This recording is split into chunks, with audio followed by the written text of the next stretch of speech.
നമസ്കാരം. സർക്കാരുമായി ബന്ധപ്പെട്ട അറിയിപ്പുകൾക്കും മറ്റു വാർത്തകൾക്കും വേണ്ടി ഈ ചാനൽ സബ്സ്ക്രൈബ് ചെയ്യാനും തൊട്ടടുത്ത ബെലൈക്കൻ എനേബിൾ ചെയ്യാനും മറക്കാതിരിക്കുക.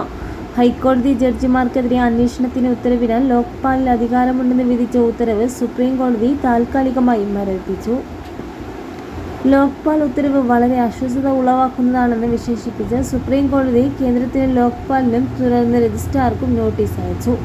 ലോക്പാലിന്റെ വ്യാഖ്യാനം തെറ്റാണെന്ന് ഹൈക്കോടതി ജഡ്ജിമാർ ലോക്പാലിന്റെ പരിധിയിൽ വരില്ലെന്നും കേന്ദ്രത്തെ പ്രതിനിധീകരിച്ച് സോളിസിറ്റർ ജനറൽ തുഷാർ മേത്ത പറഞ്ഞു. ജനുവരി 27-നാണ് സുപ്രീം കോടതി പരാമർശിച്ച ഉത്തരവുണ്ടായത്.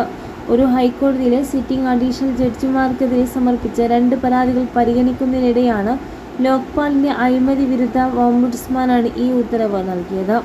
ഒരു സ്വകാര്യ കമ്പനിക്കെതിരെ ഫയൽ ചെയ്ത കേസിൽ അനുകൂലമായി പ്രവർത്തിച്ചു എന്നാരോപിച്ച് നൽകിയ പരാതികളിലാണ് ലോക്പാൽ ഉത്തരവുണ്ടായത്. ഇതേ തുടർന്ന് സുപ്രീം കോടതി സ്വമേധയാ വിഷയം ഏറ്റെടുത്തു. ഹൈക്കോടതി ജഡ്ജിയുടെ പേര് വെളിപ്പെടുത്തരുതെന്ന് സുപ്രീം കോടതി പരാതിക്കാരനോട് നിർദ്ദേശിച്ചു. ഹൈക്കോടതി ജഡ്ജി പദവിയിലെത്തും മുമ്പ് അഭിഭാഷക ജോലിയിലേക്ക് കമ്പനി അദ്ദേഹത്തിന്റെ ഒരു ക്ലയന്റ് ആണ് എന്ന് പരാതിക്കാരൻ ആരോപിച്ചു.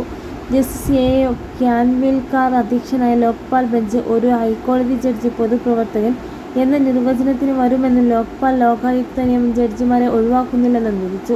കൂടാതെ ലോക്പാൽ ഈ വിഷയത്തിൽ ഇന്ത്യൻ ചീഫ് ജസ്റ്റിസിന്റെ മാർഗനിർദ്ദേശം തേടുകയും പരാതികളിൽ തുടർ നടപടികൾ മാറ്റിവെക്കുകയും ചെയ്തു.